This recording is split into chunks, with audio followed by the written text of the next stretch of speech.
What is uterine hyperplasia? I realize I talk a lot about hormones, and sometimes hormones have unintended consequences or consequences we, the gynecologists, are aware that there are a possibility, but we don't talk enough about what they are, how can they happen, and in a manner that's reassuring to the patients.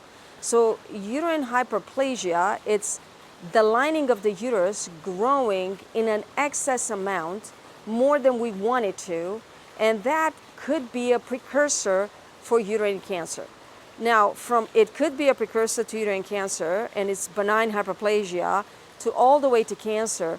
The journey is very long, and a very small amount of women with uterine or endometrial hyperplasia end up being at risk for cancer. So the endometrial hyperplasia, it's stratified in simple with no atypia, complex with no atypia. So the simple with no atypia has a 1% chance of cancer. The complex with no atypia has about 3% chance of cancer.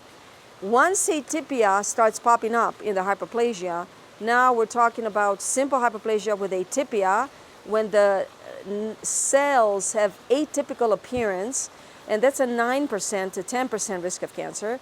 And then you have complex hyperplasia with atypia, that's the worst case scenario. That is almost a 30% risk of cancer, and some of those are called EIN, endometrial in situ neoplasia, like contained cancer, like possibly very early cancer that hasn't broken the basal membrane. Those I probably have seen 1 or 2 in my career. They're very rare.